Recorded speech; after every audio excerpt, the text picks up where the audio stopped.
I know that you went to Georgia. I know prior to the game you thought Georgia was going to win, but give me just step away from your bulldog 'em and tell me why you thought Georgia was going to win this game. Well, I think it's just like anything else, Dan. Like styles make fights, and not every week is the same. And I think people have looked at Georgia. I thought they would lose to Alabama. I thought Alabama stylistically posed a bigger problem to them, even though both were away from home. You look at Texas; they're not overly aggressive.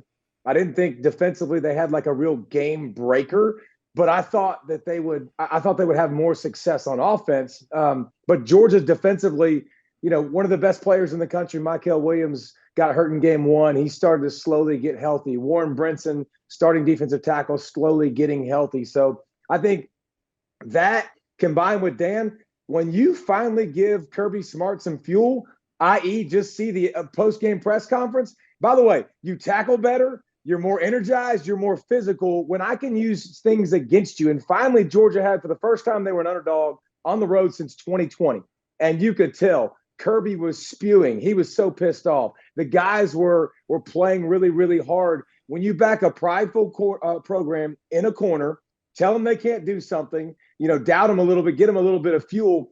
I think you get the best version of them where Texas had the pats on the back and all the good things going their direction. And then he was using the fact that everybody on College Game Day was picking Texas to beat Georgia. I know it's weird to us because we didn't play, but coaches always looking for a little bit, or players looking for just a little bit of motivation. But it works on 18, 19, 20-year-olds, apparently. 100%. By the way, like it worked on me. Like I go back and think about some of the things my coaches used to say to me. I'm like, how did that work?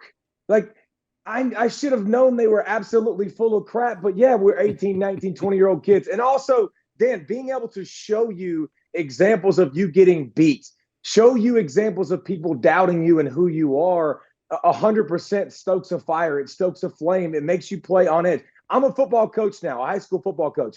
Do you know how easy it is when you go into games and everybody's talking about you're probably going to lose? Like, you don't have a chance to win. It's the easiest job to get your team motivated. But it's really hard when everybody's like, man, you're so good, dude. Like, you guys have been playing great. Everything's going in the right direction. So to be able to call some of those examples out and like, hey, guys, we need to work on this. Here's an example. You've really struggled with this, to see in live examples against Alabama. And now I can use that to motivate my kids. So, yeah, these kids, they're going to believe what their coaches tell them. And finally, Kirby had a reason to go, listen, nobody thinks you're any good. They think Texas is going to curb stomp you. And then you saw the best version of them.